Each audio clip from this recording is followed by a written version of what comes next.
This conference will now be recorded. أعوذ بالله من الشيطان الرجيم بسم الله الرحمن الرحيم بسم الله والحمد لله والصلاة والسلام على رسول الله وعلى آله وصحبه ومن والاه. Assalamu alaikum wa rahmatullahi wa barakatuh. Welcome to another session of Islamic Parenting 101. And obviously I'll start with Ramadan Mubarak.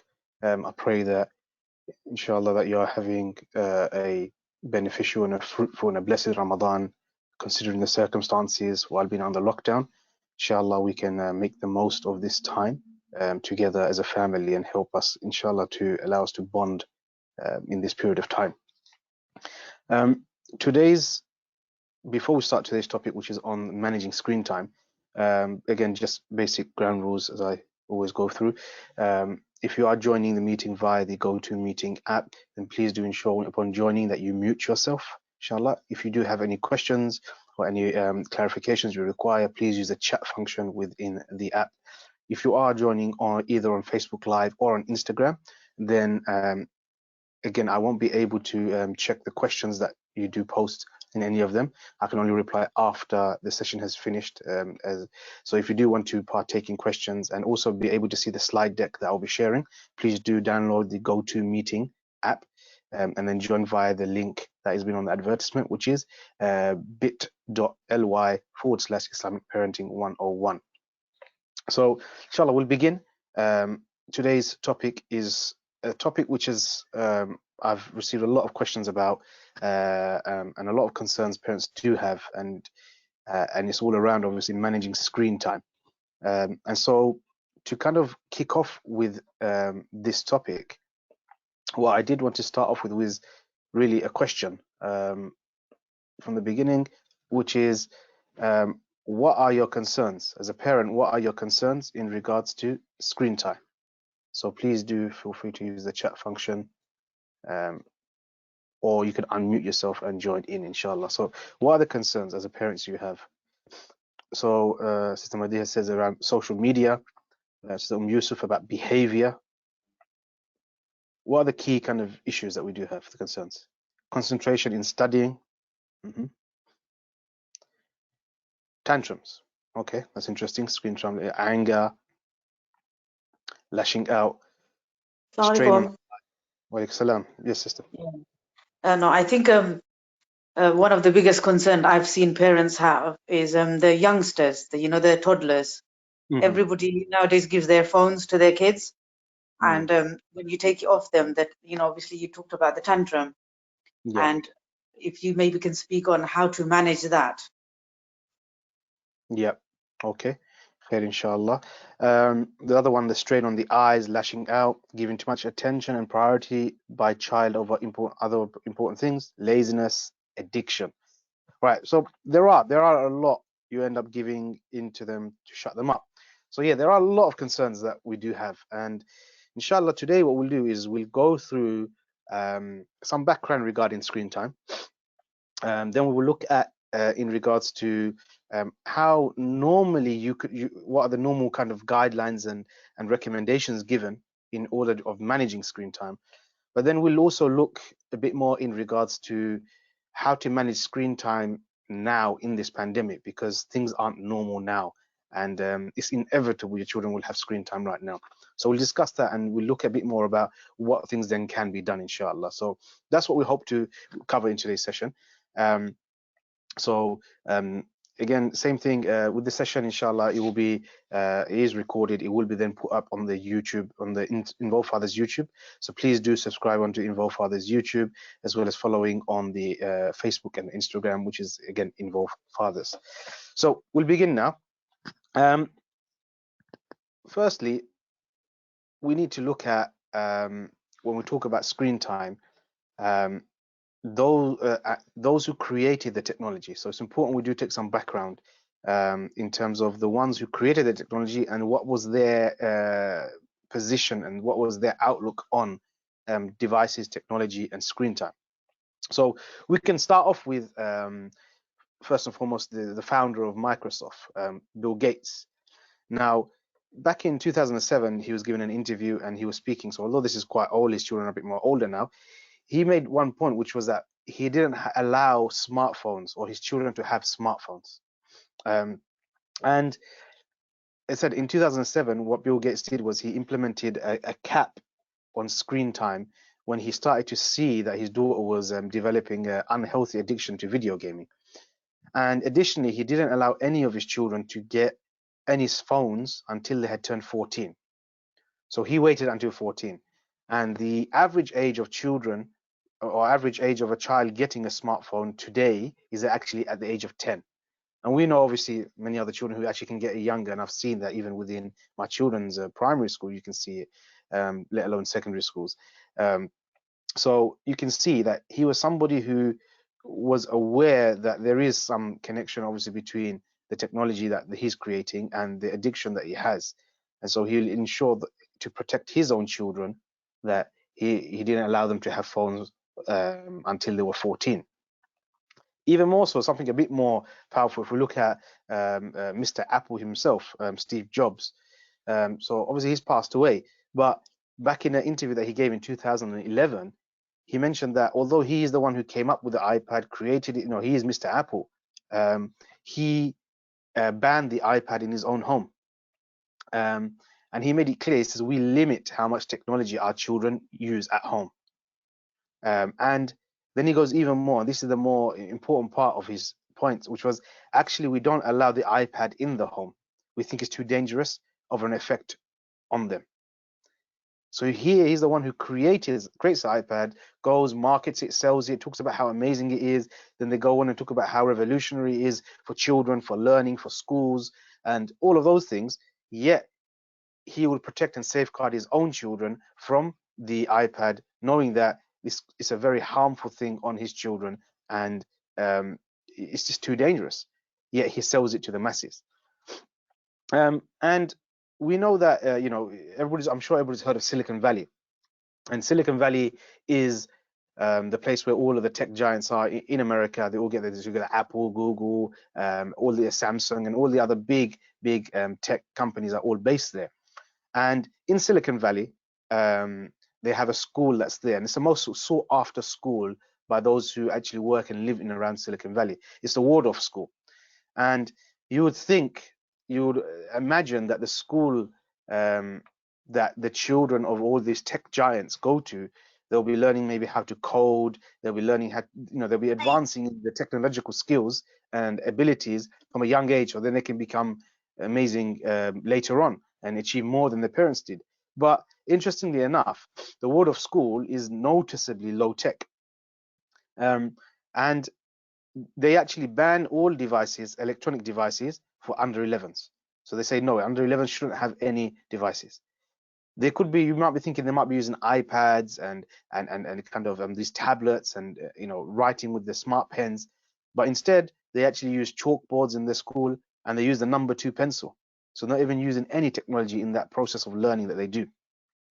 And as I mentioned, instead of them teaching a child how to code, how to about technology, how to coding, they actually teach them other important things, which are soft skills.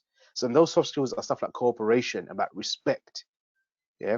And you see that they themselves see the importance of all of these kind of social skills that children are now lacking in this day and age, because they're so addicted and so glued to the technology that they have. And again, there's some American research that took place regarding 8th graders, which is roughly about the 13, 14-year-olds. And it showed that the risk of depression jumped in these kind of 13, 14-year-olds when they had 27%. It jumped 27% when they had used social media. So when they frequently use social media, this increased and this rose. And it's clear to see from some of their research that they did that teens who then use the phones at least up to 3 hours a day or more, they're more likely to be suicidal. And these are the connection they saw between the uses of technology and social media with that. And it's a very disturbing kind of statistic that's out there that show that research found that the teen suicide rate in USA now eclipses the homicide rate. the murder rate. And one of the key driving factors of all of this was actually smartphones.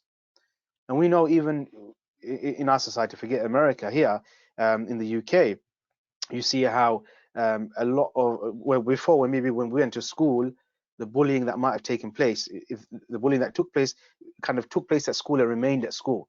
Today now the bullying is no longer at school, it's also within the home because of the phone, because of social media.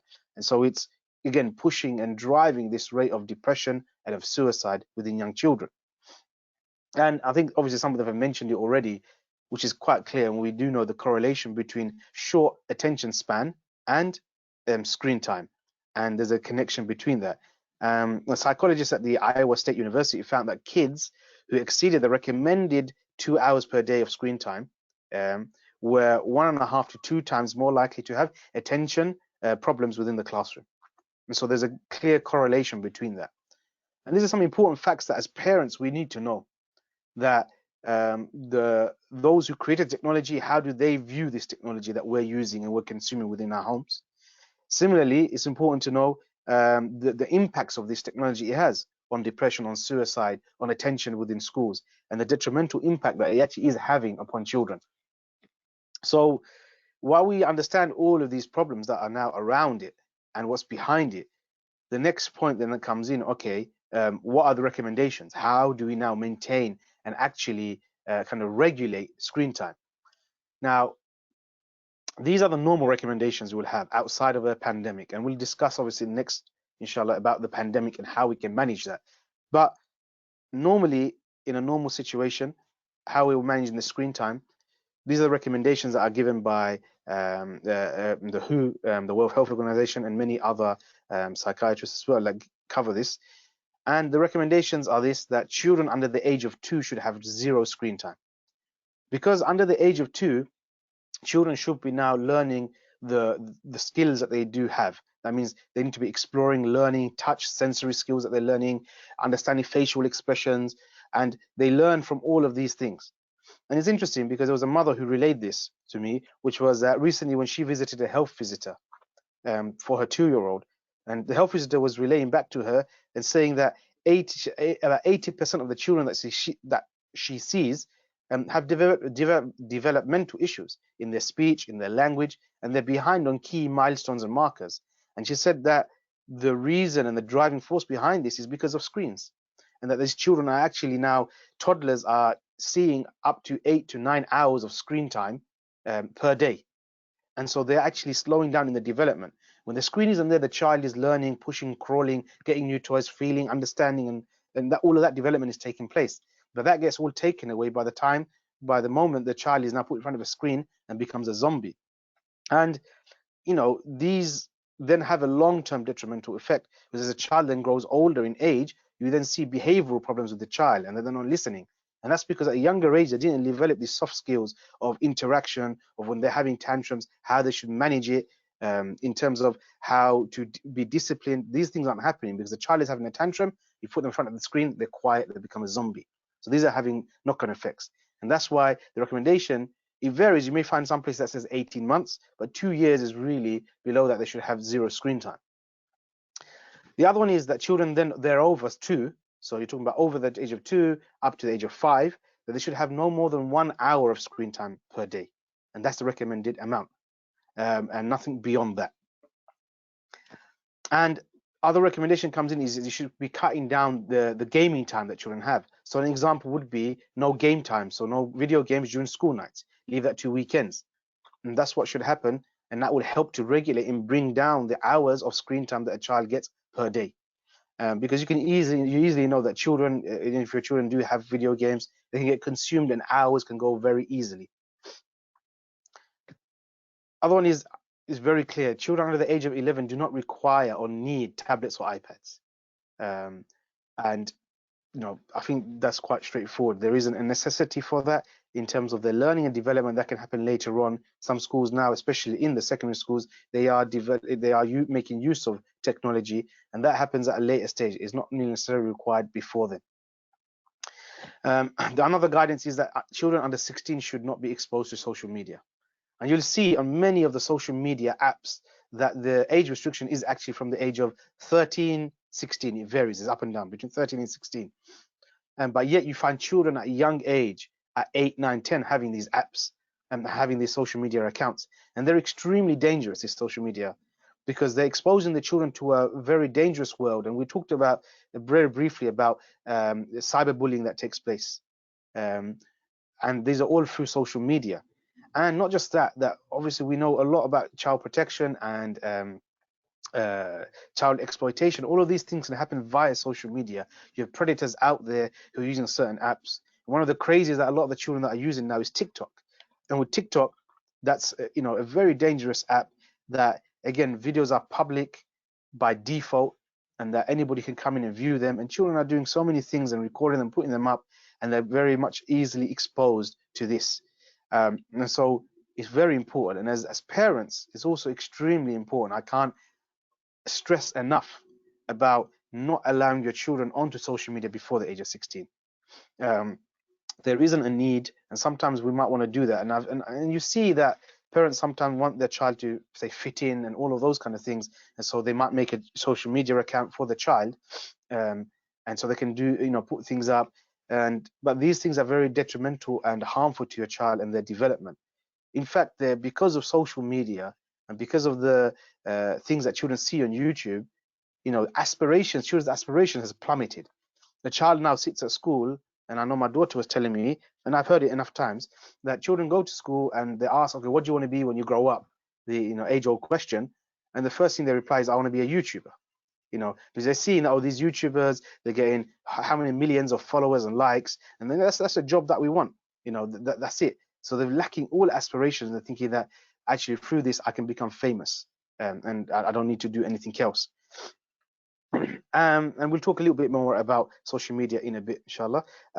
And in that process, while we are abstaining or having abstinence from social media for our children, we should be educating them about the benefits and the harms, because there are naturally some benefits of social media, about being connected, about promoting certain services and products and learning. But at the same time, there are harms. And the more we can educate our children through this process, when they come to the age of 16, the hope is that they'll be in a better position to make and understand the benefits and harms and make informed decisions regarding that. Before this age, it should be avoided, and definitely if they're before the age of 13, it's strongly unadvisable. We know things like WhatsApp and other social medias, the basic age is 13, if I'm correct. And so these are some of the guidance that are given by WHO, the World Health Organization, as well as many other medical bodies as well, in regards to screen time. But now we understand all of this. Okay, children under the age of 2, 0 screen time, 3 to 5, 1 hour of screen time. But now we're in the pandemic, we're stuck at home. What's going to happen? What are we going to do? It's probably impossible to now have only an hour of screen time, for example, for your 3 to 5-year-old at home, knowing that they're home all day. Them just doing their schoolwork, they're getting hours of screen time. So when we talk about screen time, this guidance isn't just talking about just leisure screen time, as in they're watching, I don't know, YouTube, or they're watching something, a film or something. It's actually talking about even learning, the impact of screens on their eyes in that period of time. And so if they had already had an hour of screen time at school, then that means they shouldn't have any screen time at home. And these were the recommendation. So as I said, now we're under the pandemic, under lockdown, and all schools are closed. It's now, how do we actually now manage and get through that? So the first and foremost thing that is important that we do cover is, don't feel guilty. I think whatever you're doing as a parent at this moment in time, do not feel guilty, do not feel bad, because we're in uncharted territory. It's new areas, and you might be feeling guilty and bad. Oh no, my kid's having too much screen time. So try not to feel bad, to feel guilty. You're finding your feet, you're finding your own way. Similarly, everybody else is. And those people who before had actually said, this is how you should limit screen time, they're also struggling with screen time themselves. So don't think you're alone in that boat. What's going on. So don't feel guilty. Don't beat yourself up about it. Inshallah, try and take it easy and understand, look, we're in a very unique situation. And inshallah, this situation will pass. And when that passes, we can then, inshallah, look at how we can regulate and manage it. But in this time, what is the best outcome that we can get from the period of screen time. And so I'll go through some points, inshallah, of how we can try and do that. First, like I said, don't feel guilty or beat yourself up about it. Second thing is, now with the screen time, the children are going to have more than this recommended time. They're going to have more than an hour. They're going to have 2. They're going to have 3. They're going to have more. But the most important thing that we do try and do is try and create some sort of routine, some timetable. So do not allow total unrestricted or unlimited screen time. Have limits. Have an on time and have an off time. And on top of that, ensure that you know what your children are watching and viewing in that period of time. So that might mean, like I said, on the internet, you'll have internet filters to prevent them from accessing certain sites. Or again, having some ground rules set up saying these are the things you can do during the time you are actually on a screen or a device. But do not allow complete, unfettered, unrestricted time. So have the limits. So I know in my house we have certain limits. During the weekday, they do the schoolwork, which is in the morning. In the evening, they get a couple of hours of screen time in the evening. And that's how we manage it. There's off time in between, and we'll discuss what we can do during those off times. And similar on the weekend, they get a few hours in the evening. And that's how we managing and restricting it. By having that is an important thing, because otherwise you're getting totally absorbed by too much screen time. Another thing is very important is to turn off screens. So make sure your children don't have access or are viewing screens at least 2 hours before bedtime. 2 hours is the best. If you can't, then an hour and a half, an hour, at the bare minimum, half an hour. But 2 hours is before it's allow your child's brain to basically tune or get off the technology and start getting into the mode and getting ready for sleep. So it's very important, at least 2 hours before bedtime you turn it off, because this also has a very big impact on the sleep of the child, and it affects the internal body clock of the child. And even for adults, it does the same thing. It affects it. So what happens is the screens, by watching screen times right up until the moment of sleep, it delays or suppresses the kind of sleep-inducing hormone that's in your body called melatonin. So what happens is melatonin is what happens, you know, that time when you start getting sleep and your eyes become tired and you start kind of dozing off. That's the onset of sleep. And that's where your body releases that in order to make you go to sleep. And then once it happens, it washes out of your system. And so this what happens is screen time just up until before bed, it suppresses this releasing of this hormone, and it makes it much more now difficult for your child to go to sleep. Also, we know that the reason why is because the screens, they've got this short wavelength and this kind of blue light that's emitted, and that's the thing that comes from the devices that has an impact on suppressing the melatonin from being released, and it makes it harder to fall asleep. And not just that, it also makes it hard to also stay asleep. And then what happens is it has an impact, screens just before sleep, that during sleep, there's a long thing that it delays you from going to sleep. It delays you from falling asleep. It delays you from going to sleep. Then on the onset of sleep, what you've got is REM, rapid eye movement. And that is basically the amount of REM that happens in your sleep is about how much sleep you're actually getting. And the lack of that you have, it has an impact on your alertness the next morning. And so basically the quality of the sleep gets impacted and affected. And over time, when the child is having too much screen time, going to sleep, delaying their sleep, onset of sleep, not having the best quality of sleep during the night, then in the morning waking up, it continues and makes a very bad cycle, and it adds up to eventually become chronic kind of deficiency in sleep. And that's something we want to really avoid. So it's important that you turn off your screens at least 2 hours before, allowing that time for your child to switch off and get ready and go to sleep. Another key thing, where possible, especially in this time, if you can't do it because of situations and circumstances, that's a different thing. But where possible, restrict devices and screens from being allowed in the bedroom. It should be done in the central point within the home, and that's the best place for devices. Now, sometimes a child might get homework and there isn't a good space for them, or a quiet space for them to learn, or the online learning. And so maybe the only space may be the bedroom. So that is understandable. But if that is the case, they are studying in their bedroom, then ensure it is in there overnight. But where possible, try and have the learning in a central place in the house, away from bedrooms. And that's an important thing that we should do, and that will help. Because again, if you take the temptation away from the child, because when they're in the bedroom, You could be sleeping at night. At nighttime, they might be engaging with the screens. And so this is an important thing. So that also means with your older child, if they do have, for example, smartphones, you've got older teenage children, just say have smartphones, then have that where the smartphone isn't kept with them at nighttime. Have a central point in the house where they are left. An example is in our house, we have upon the point of entry into the house, there's a basket that's designated for phones. So normally in the normal day-to-day life, when we come home and when the children come from school up until they go to bed, we would put our phones away in there. My teenage son, he hasn't got a smartphone, but he's got what we call a dumb phone, the old Nokias, which is required as he goes to school and back by himself. He also will leave it in that space as well, in that basket. So that will ensure that during this is the element of modeling, that your child will see that you are also putting your phone away while the children are at home, you're not using them, and this also helps them to also get detached and stay away from the phone. So similarly, if you get into these kind of habits, allowing a space and a time where you're not using the phone, your child keeps a phone there, and don't allow them to have the phone in their room. So they should keep it again, maybe with you as a parent, so it's not kept there overnight. So restrict that device as well. Another thing is while we are now going to be having a lot of actual screen time increasing in this pandemic, change that screen time, like I said, from before having limits on how much they watch, also have changed what they are watching into what can be beneficial screen time. So high quality educational programs, also a lot of Islamic learning. There are a lot of things that are online that can happen. So change that. So then when they are watching now, it's not just leisure watching, it's actually a beneficial watching that they're having where they're learning as well. So while we won't be able to completely take away the screen time, we have to now look at how we can adapt that screen time.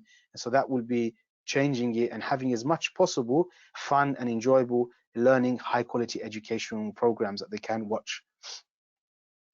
Another one is, especially with children who are with younger children, it can be done with older children in a different context, is try and when the children are watching, that you as a parent, you watch with them. And this is where, for example, as you're watching something, you can ask them questions. Okay, what is this? And they can start learning up new words. Okay, that's a bus. Or what color was that? That's red. And then what happens is that screen time together also becomes a point of learning. So they're not just completely switched off, absorbed and watching it and just taking it in. Rather, they're also learning through that process and you're picking up. So make it something that can be done together where they can learn and develop together.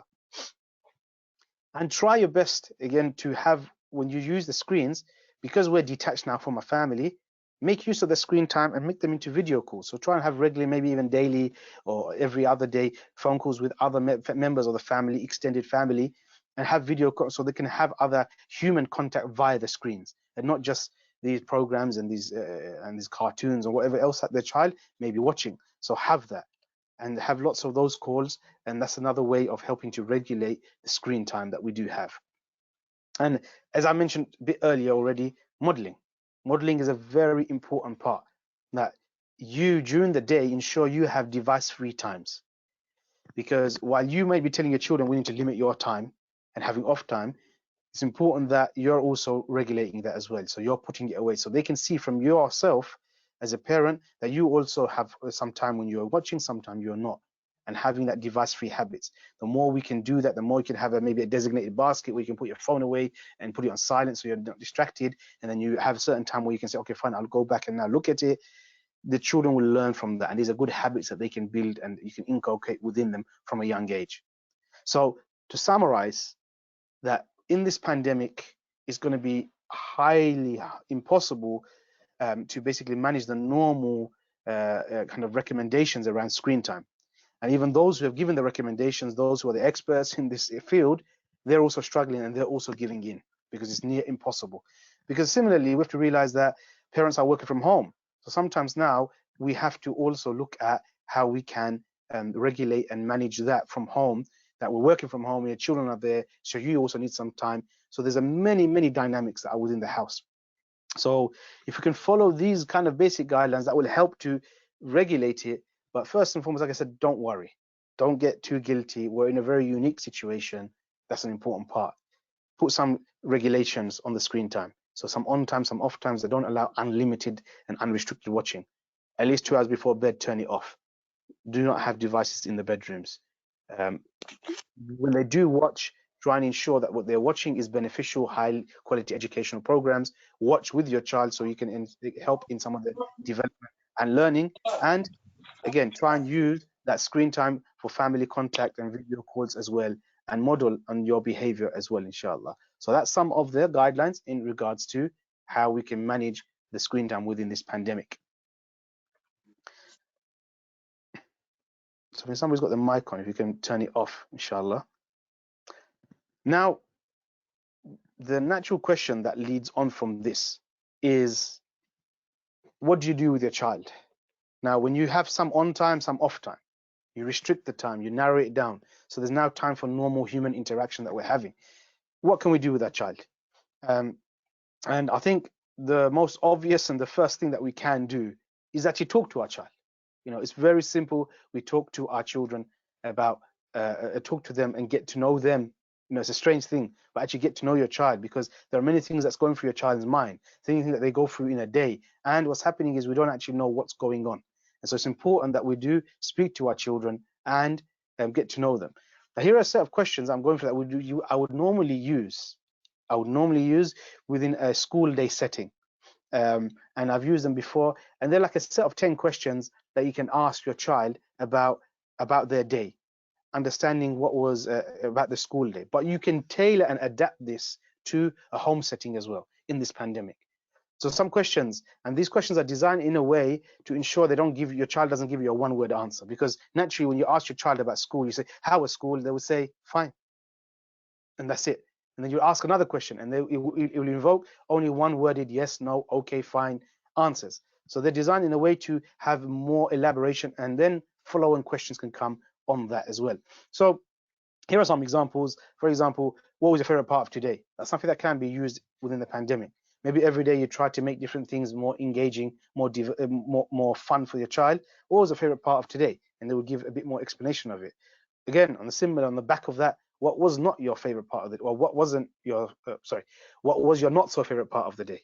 So I don't say what was your worst part of the day, rather keep it in the positive frame as much as possible. Then again, you can maybe teach me one thing you learned today.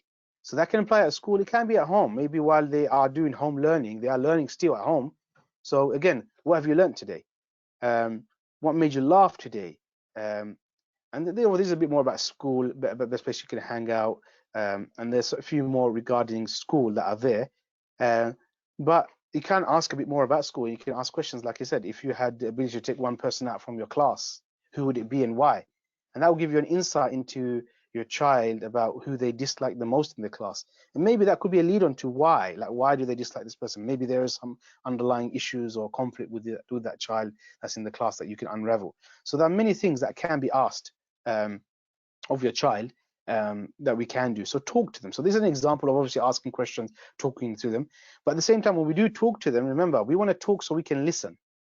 So we ask a question in order to listen, not necessarily to reply. We want to listen to understand. And I remember I covered this before in the first session of the webinars about we want to listen to understand, a concept that Stephen Covey talks about, that we a lot of the times we listen in order to reply straight away, to give almost a refutation or our response or our kind of life story, projecting that on our child. So it's important that when we do listen, we listen to understand, try and get behind what is actually going on in their minds and what are their concerns. So firstly, we've talked about things to do is talk with your child. Yeah. So other things we can do maybe in this period of time is also we can read with them. Reading is such an important thing that we can do with your child. So there's a question that just came. I can see. Can we take screenshots? You can take screenshots of the session. It's not a problem. But at the end of the session, anyway, what I do is if you have joined our WhatsApp groups, there's a group for mothers and a group for fathers. The slides and then the video link is also shared in the group, so you can join there, inshallah. And I will be sharing the link again at the end of the session of how you join the WhatsApp group. Or if somebody has the link, please do paste it in the chat. So you can read with your child. And read yourself is an important thing. I think it's a fantastic time we can really bond with our child. Now, these are for younger children. We can read with them. With the older children, they can read themselves, or we can have family reading time. But reading is such an important thing. Now, remember, there are important statistics. I know in our school, and I think across most schools, they say that a child should be reading at least 20 minutes a day. Right? Now, if they read 20 minutes a day, it has a massive impact on their literacy and on their language skills. Now, know that if a child reads 20 minutes a day, then that means they would have heard or read and come across 1.8 million words a year. That's 1.8 million words a year. Yeah. And that means they would have read 821 hours each year. That's a phenomenal amount of reading that they would have done and coming across new words and reading. And then it's clearly connected to scores. Sorry, can somebody just turn off the mic, please? They will then likely to score better on it says here that they will score better than 90% of their peers in their exams. Yeah, so you see there's a clear connection between the reading and the development. Sorry, again, I just have to reiterate, inshallah. If anybody does join you, please do mute yourself. There's a few people coming in and the sound's coming and disturbing the session. Please do mute yourself. This takes away time from me having to manually mute you.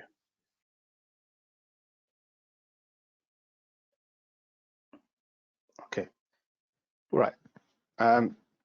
So what you do is, because at 20 minutes of reading, 1.8 million words a year, 821 hours of reading each year. That's a massive, massive amount. And also, additionally, we want to do is at home, we want to encourage and foster the love of reading. We know that from the first revelations of Quran was to read. Even the Prophet ﷺ was illiterate, but it was to read. And in there, we can take lessons from there that reading is a key component of our religion. And it's important. The more we read, the more we understand, the more we know, and the more we can get closer to Allah. And reading develops us in many, many ways. And so it's important that in our homes, we develop a library. We need to have a library.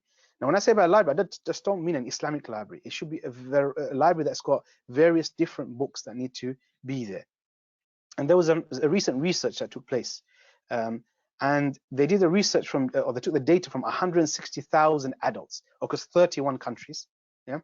And they looked at the size of their home library. And they saw that the bigger the size of the home library that a teenager had, yeah, the skills that they learned were equivalent to university graduate skills. Yeah. So you can see how from a teenager that they were gaining a higher amount of skills and literacy because of the fact they had a bigger home library. And the recommendation was that at least for that impact to happen, you need to have at least 80 books. So in your home, you need to have at least 80 books according to this research. And then this will have an impact on teenagers. And it says here, there was a interesting part I read out that I got from the article, which was that teenagers in a home with almost no books went on to have below average literacy and numeracy levels. The research found having approximately 80 books in adolescents' homes, libraries, raised levels of the average to the average, while so it shows that just by the books alone, it raised those people who are below up to the average level. So it's an important thing that we can get from having and developing a home library. And alhamdulillah, I know that, through reading, the key thing that your child will get to read is if you also read. So use this opportunity to try and develop that habit of reading yourself and start step by step. Take small steps and you can read. And I've noticed that the moment I start reading, my children then pick up their books and they read. It's a natural modeling impact that they have. And alhamdulillah, my children do love to read. And that's a skill that was built new. Now, I give this example that, prior in my life, I never read much, very, very little, scarcely, literally almost like zero I would read. And a few years back when I was, after I was diagnosed with cancer and I went through that process, I made some kind of commitments. These are things I want to achieve, these things I want to change in my life. And one of them was reading. And so I started with reading, and this is somebody I can't read. I've never read, I didn't have interest in reading. And what did I do is I picked up a book and I went through this process of, okay, I'm going to start and read at least a fixed segment each and every day. So I said, okay, fine, I'll start with about 5 pages. I'll read 5 pages. It's achievable. It doesn't take too long. I'll pick up a book and I did 5 pages.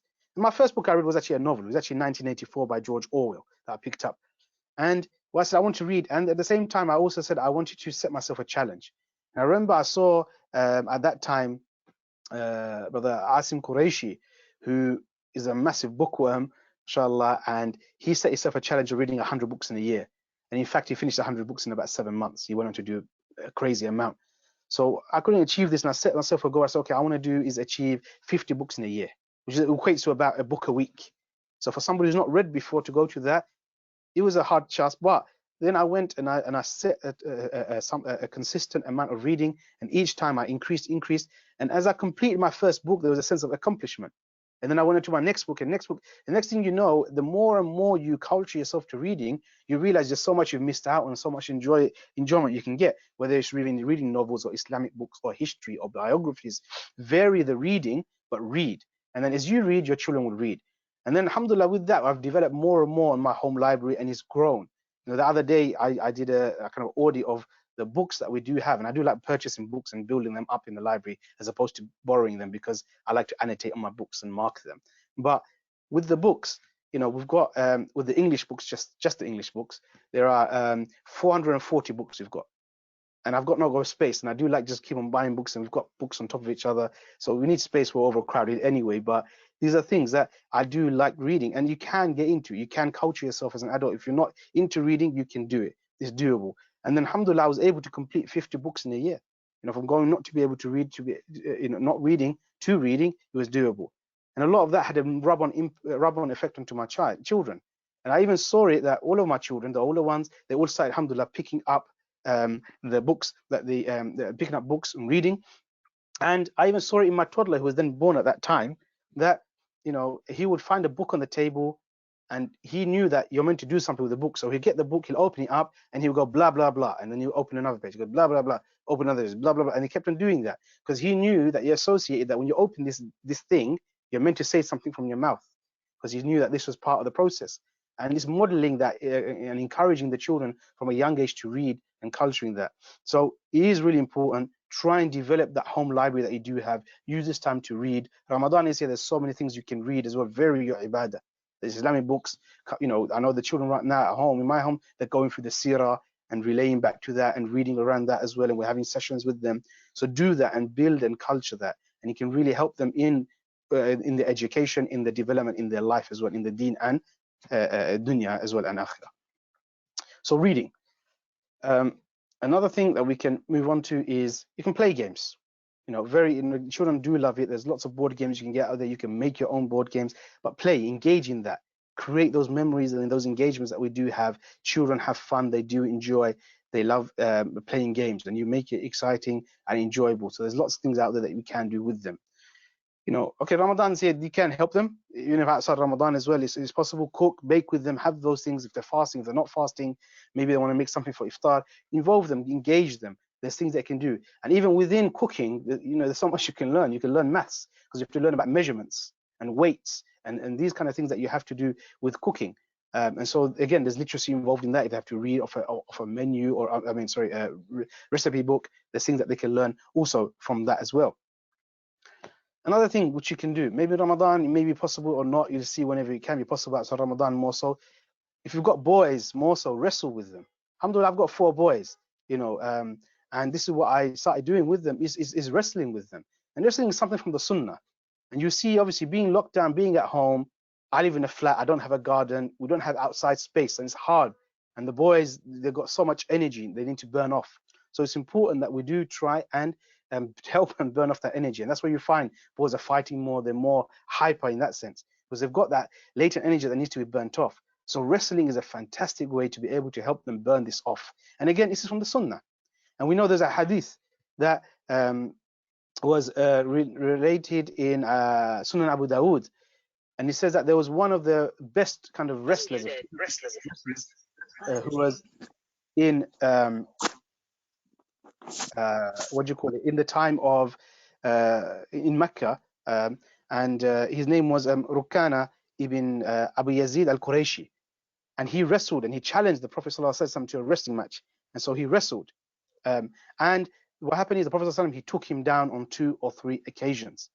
Yeah, and this was before the time of Rukana accepted Islam. So somebody's got the mic on again. All right. And so this was again, before the time Rukana accepted Islam.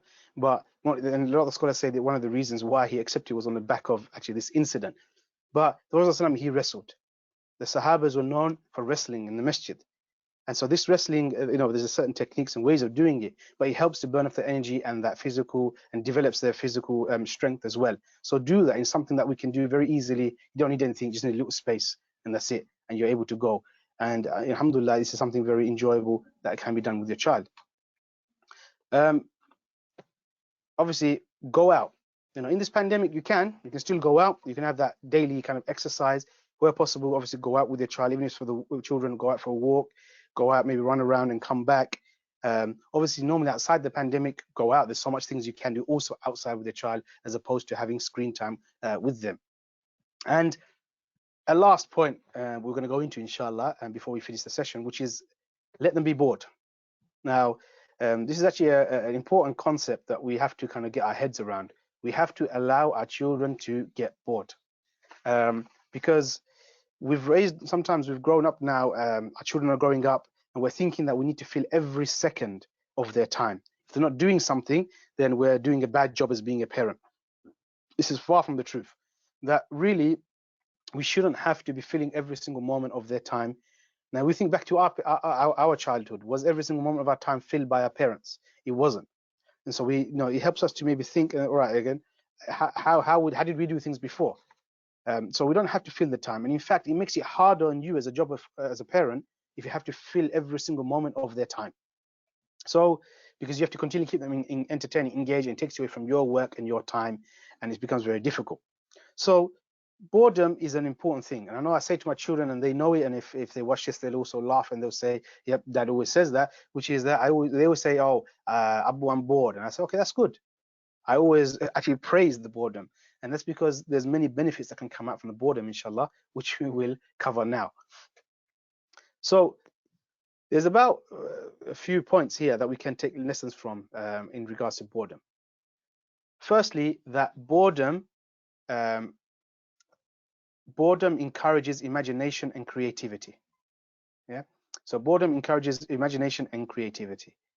And there's some research that was found that people who were given a range of boring tasks to do later on ended up showing up a lot more creativity when they took part in a creative thinking activity. So they showed more imagination when they were taking part in a creative thinking activity. So by doing mundane and boring tasks, it helps you focus and then use more imagination during the time of creativity and creative activities. Another thing is boredom teaches grit. Yeah, so having free time, that downtime to try things out without any fear of failure is an essential part of your child growing up. Yeah, because it helps them to develop that grit and that resilience. So because a lot of the times there's certain expectations of the child that they have to achieve something, whether it's at school or it might be in a family activity. But when they've got that free and downtime by themselves, they'll challenge themselves, they'll do things, and it helps to develop that grit and that resilience without fear of failure. Boredom also develops the problem-solving skills in your child. Yeah, so encourage them to now initiate the problem-solving mechanism in their mind, which is that I've got this downtime, I've got nothing to do, so the problem I have is I'm bored. How do I now actually basically fulfill this? How do I solve the problem of being bored? And so they start actually thinking and they start becoming creative. And so this on a long term has a good impact, which is it helps them also think creative in order to solve other problems that they may face in life. Boredom, it helps children form relationships. So having that unstructured play that they can play with other children. So in this instance, obviously, if you're at home, they're not necessarily playing with other children, but in normal cases, they could be. It could be neighbors, it could be relatives, but here it could also be their own siblings as well. So having that unstructured time to play with other children, so the siblings in this sense, it helps them to develop that interpersonal skills. And that's kind of becoming lost now. We talked about before with technology, with the world of school, how they focus on the soft skills of cooperation and respect. So all of these things are now being lost because of technology. So they learn to develop these interpersonal skills. Also, they learn to communicate. So that means making eye contact, understanding body language, and things that you can only learn from experience. You can only learn this from experience. It can't be learned in any other way. So these are important things that children can help develop. It also builds their confidence. Again, similarly to the teaching of grit, is that they've got that free time, they've got no limits, so they've got no kind of weight on their shoulders, and so they can push the limits, push the boundaries, take risks, and build that confidence. So it's an important thing that can happen. They build confidence, they try new things. Boredom also improves mental health, because a lot of the time we're glued onto something active, continually running 24/7, 24/7, action, that it doesn't give that time for your brain to switch off, and it allows your brain to wander. And research has shown that, that allowing your mind to have that time to wander, then being focused on an activity, is a very important part of mental health. You know, it's a concept also that we talked to, I don't think I've discussed in the webinars, but it's something called mindfulness. The concept of actually, you know, being in the here and now, understanding, looking at your surroundings, and being completely detached from other things. That you need that time, that off time, to be able to reflect. Us as adults need that, detached from activities, detached from screens, just to be able to sit and think. Also, boredom, it creates a sense of belonging. And because a lot of the time we're so focused on activities, we don't appreciate what's around us. Sometimes we won't appreciate the family, our siblings, our community, neighbors, and many other things, that we don't appreciate that. And the more we actually are able to observe, and the child is able to be switched off and observe those things, the more that they're able to have that sense of belonging that grows in them. And lastly, boredom, it makes a childhood happier. Now, if we reflect back onto our childhood, a lot of the time when we think about the good times in our childhood, most of the time we don't tend to think about materialistic things. Rather, we remember the connections we made, the laughter, the nature, these kind of things, that those activities that we did, they become what actually is the fondest parts of our memory. And so for us, and we look back and think, oh, I had a good childhood because I did this, I did that. And I know, alhamdulillah, some of the WhatsApp groups from the brothers shared about 90s children and 80s children, you know, and we did all of these activities. And we look back and think they were fun, and they were all without technology. And we look back and with fondness and happiness at those memories. But now what's happening is maybe we're zapping that and taking that away from our children. So by having that time of boredom, to be able to be creative, to explore new things, do new things, they learn so many things, and they become more happier. You know, and we try and have that. There's many things, maybe I can share this later in the group, of the list of things, like 50 things your child should do before the age of 10. Another one, 50 things they should do before the age of 16. There's all these lists that do exist of things that your children can do. They should try and get them to do, and they should learn these skills. They become life skills, and they're very, very important. And even like when we go to the park, there's small things of, okay, do your children know how to climb a tree? You know, I think it's last year or so, I remember I did the same thing with my children, and helping them, teach them how to climb a tree. You know, it's a fun activity. It's a small thing, but I remember when I was smaller, I climbed trees, but now, you know, those things may be getting lost. And so it's those kind of things we want to allow them to be able to do. And so really don't get so lost and thinking you're doing a bad job because your child is bored. There's many benefits to actually boredom in your child. And so don't look at that negatively, inshallah. And with that, inshallah, we'll conclude for today's session, inshallah. I hope we were able to cover some points regarding the, in summary, of what the harms of screen time, what would normally be screen time, how we can regulate in this pandemic, inshallah.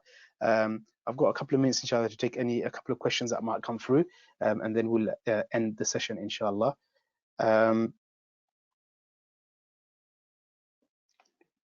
Okay. What's a good amount of time to let children be bored a day? Now, there isn't really an amount. You can't really quantify it, but it's that thing of, if your child is saying they're feeling bored, they will come to you. Remember, if they've been so tied up in watching so much and having their time filled with lots of activities, and now you take away a chunk of time, just say now that they where they would have normally watched for 3 hours, you've taken 3 hours away. Naturally, that 3 hours are going to come to you continuously and say they're bored, bored, bored, bored. Obviously, I'm not saying just allow them to be bored. Try and have some activities, but then also have some time where, okay, you're on your own, do whatever you like, and they can become creative. We've seen it that sometimes that young children, they're not always so keen about materialistic things. That you can bring a child a new toy, and they might not be so interested. They're more fascinated about the box the toy came in, because the imagination starts to run wild. Oh, it's a box, it's a den, it's a whatever, whatever. And so those things are quite important. So it's not necessarily just about that downtime, or having lots of boredom time, but rather try and know that your children will say a lot, and not to take it in a negative way or think that, oh, actually this is bad, I need to really feel it. allow some of it, but also at the same time be pragmatic and fill some of that time with other non-tech related activities. How do you address boredom with teens? Yeah, so some of the points we've kind of covered before of things that you can be done with a child and with a teenager as well. So a lot of it can be that they can read. You allow them to be bored, they will come up with something. If you leave a child on their own and say, okay, they're in a room by themselves, they're going to busy the time with something. They will find a means. It's because we don't allow enough free time or that space for them to be bored and then start becoming creative. We cut it out straight away. So it's important that we actually allow, you have to go through a phase. They're bored. If we come in straight away after that and then kind of parachute ourselves in, then they haven't gone past to the next stage. That boredom will eventually go to the point where they start thinking creatively. Like, it was a small, I'll give you an example. My son, he was bored. He didn't know what to do. He's thinking. After about an hour or so, then he started doing something where he started making paper planes and having this little paper plane competition with his younger siblings. You have to allow some time for that boredom to then allow them to go into a creative mode and start thinking of how to solve the problems. For screen time, would you advise be same for an autistic child? It can vary. Again, autism, as I've always discussed before, it's on a massive spectrum. And sometimes a child being engaged is very different. So necessarily, it might be the case, depends where they are on the spectrum. It really does. Like I said, my son is more on the milder spectrum. So the kind of limits I'm putting at home with the rest of the children, he's able to work with that. With those who may be on a more on the spectrum, then you'll have to tailor that. This judgment is really down to the parent. That's what I said at the beginning. While you're at home, while you're in this pandemic, don't beat yourself up. Find a way that works best for your children, but again, try and culture and nurture that screen time into something that's a bit more beneficial. I know it doesn't necessarily directly answer the question, but for autistic children, you have to take it with, your child best, and you know what will help them through the day best, and look at that, and at the same time try and take the tips we said before and tailor them. So some of it is educational learning, some of it is collective, some of it might be family kind of video time and other things, and see how you can manage that, inshallah. What amount of screen time would you allow for children under 10? I've got a very busy household. I've got obviously 6 children. So I'll tell you what we have in our home, which is that they have altogether a couple of hours in the evening they only have. So the only screen time that they have is in the evening, is basically between 3 and 6. So they get 3 hours where they rotate and they share, because they do have like a PlayStation that the boys do like to play with, and a Wii that the kids, the other younger ones, like to play with. And so they kind of rotate, and in that 3 hours is at the time that they do have. So that's what we're doing in this pandemic. We're having 3 hours in the afternoon, 3 to 6.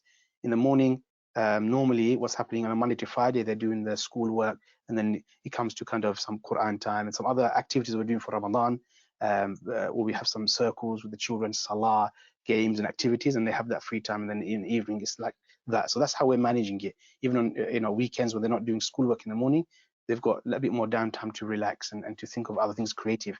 So that's how we're doing it. That's what's working for my family. So you have to look at what's best for your family. It may be that because you've got work, you might need to give a bit more time than what I'm giving. It might be you can give less. So that's what I said, in this pandemic time, don't think that there's only one right and wrong answer, because parents are finding it very difficult. Be fluid as much as you can and find what suits and what works best for your children. For me, 3 hours is working, and I've got under 10s, I've got over 10s as well. So in that sense, it seems to be working for us in our household. So come to something that works well for your children, inshallah. And last question, inshallah, I will take is, my children keep on repeating they're bored. When I give them a list of things they want to do, they don't want to do any of it, and I'm busy. So what should I do at this time?